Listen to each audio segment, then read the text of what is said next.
Selamat pagi anak kami semua kelas 3. Bagaimana kabar hari ini? Bapak harap semuanya dalam keadaan sehat. Oke, nah hari ini kita kembali belajar komputer. Minggu lalu Bapak sudah kasih catatan keberapa kemarin?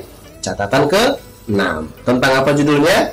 Tentang prosedur penggunaan komputer. Sudah catat belum ke dalam bukunya? Masih sudah dong? Ya, Bapak harap kalian semua sudah mencatat supaya nanti waktu ujian kalian bisa gampang dalam belajar, mudah dalam belajar. Tidak perlu lagi cari-cari modulnya. Modul kemarin modul berapa ya? Catatan kemarin di modul berapa ya? Nah, kalau sudah catat kan jadi rapi kan? Mau belajarnya gampang, terus cari materinya gampang, tidak usah cari-cari lagi di mana-mana ya. Oke. Nah, hari ini Bapak akan jelasin tentang catatan kita yang ke-6 tentang prosedur penggunaan komputer. Jadi, kita akan belajar bagaimana prosedur umum, cara-cara umum dalam menggunakan komputer yang benar. Misalnya cara menghidupkan komputer, cara matikan komputer, terus tentang refresh dan sebagainya. Oke? Nah, jadi silakan kalian perhatikan penjelasan berikut ini. Minggu lalu kita sudah mencatat catatan 6 tentang prosedur penggunaan komputer. Ada beberapa hal yang menjadi fokus dalam prosedur penggunaan komputer. Yang pertama adalah cara menghidupkan komputer. Oke? Berikut ini adalah cara menghidupkan komputer dengan benar. Prosedur yang benar dalam menyalakan komputer adalah pertama pastikan dulu semua kabel CPU dan kabel monitornya sudah terhubung ke aliran listrik. Setelah itu baru kita mulai nyalakan CPU-nya. Nah, ini dia CPU-nya. Kita tekan tombol powernya sampai CPU-nya menyala. Setelah CPU-nya menyala, baru kita nyalakan monitornya.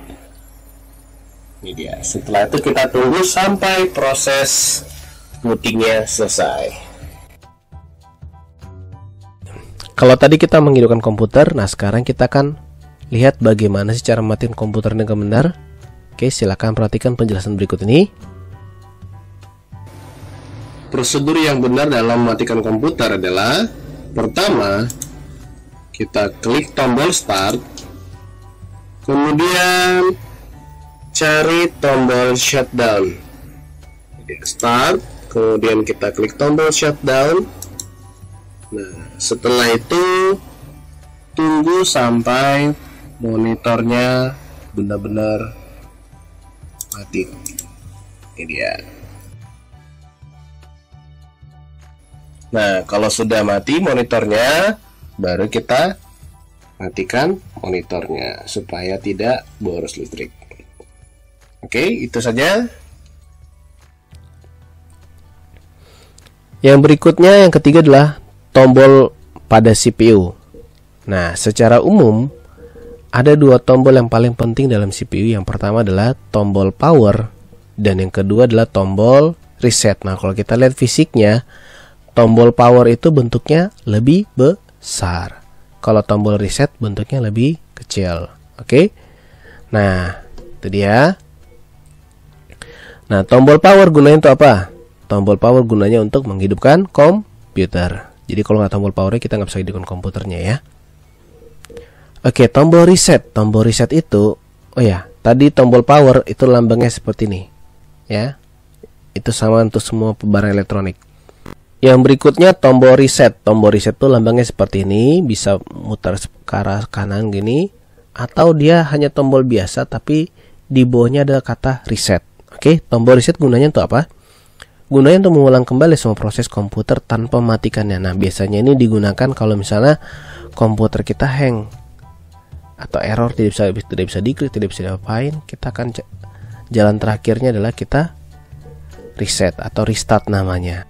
Jadi, jika komputer kalian tuh hang atau error, kalian bisa merestart komputer kalian ya, restart, supaya dia kembali seperti semula. Oke, nah kemudian kita akan belajar tentang refresh pada komputer. Nah, refresh itu adalah gunanya untuk membuat ulang tampilan atau menjaga kembali tampilan desktop. Ingat ya, tampilan desktop. Jadi kalau ada yang bilang refresh itu gunanya untuk meringankan kerja komputer, itu salah ya. Karena refresh komputer itu bukan digunakan untuk meringankan kerja komputer. Jadi kalau misalnya ada komputer yang lambat sekali komputernya, bukan, tidak perlu di refresh terus biar dia jadi ringan, enggak. karena sama saja.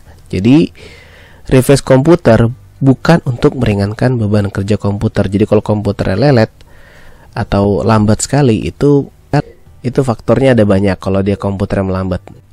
Cara melakukan refresh komputer adalah sebagai berikut. Klik kanan pada desktop kita, kemudian pilih refresh. Itu dia, gampang kan? Klik kanan pada desktop, kemudian pilih refresh.